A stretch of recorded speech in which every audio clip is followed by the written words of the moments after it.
known to be less emotional. It's not the first, but the second Great Awakening. The birth of a new generation, where religion becomes new. The Protestant Religious Revival, 1795 to 1835, is where we begin. There were 3 phases. The first phase, from 1795 to 1810, was associated with frontier camp meetings conducted by American preachers such as James McGrady, John McGee, and Barton W. Stone in Kentucky and Tennessee. The second and more conservative phase of the Awakening from 1810 through 1825 centered the congregational churches of New England under the leadership of theologians Timothy Dwight, Lee Mann Beecher, Nathaniel W. Taylor, and Ashel Nelaton. The third and final phase, 1825 to 1835, stemmed from the activities of evangelist Charles Granson Finley, who began his revivalism in small towns in western New York in the 1820s, but eventually conducted revival meetings in the largest cities in the United States and Britain. Soul winning, the primary function of ministry, and simulated several moral and philanthropic reforms, including temperance and the emancipation of women.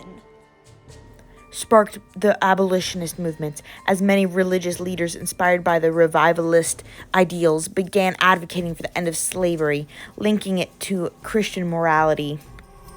Preachers emphasized the ability of sinners to make the immediate decision for their salvation. Shift from Calvinism to Arminianism. Many American Protestants lost interest in the first half of the 20th century. Tent revivals, as well as the annual revivals in churches in the South and Midwest, continued to be an important part of Protestant life.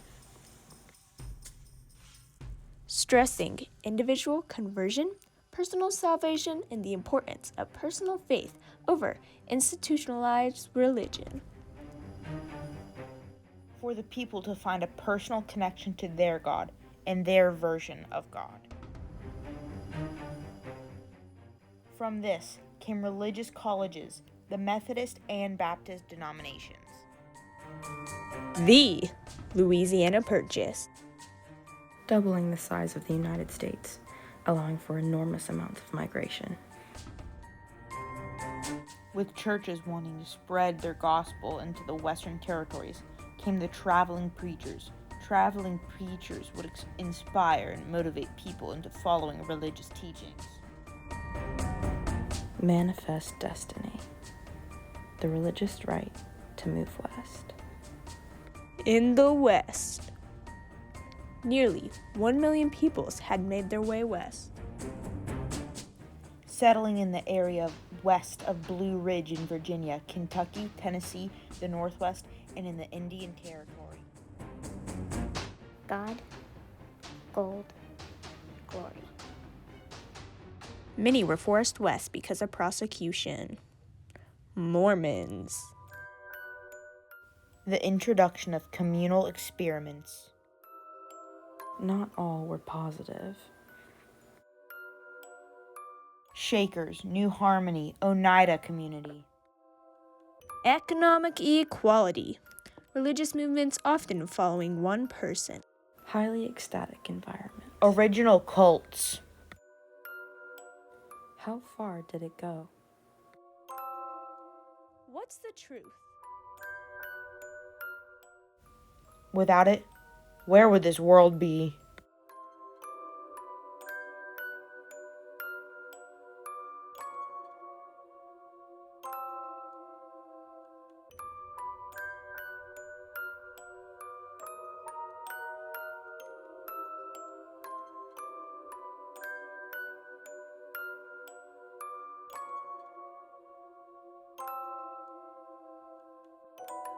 you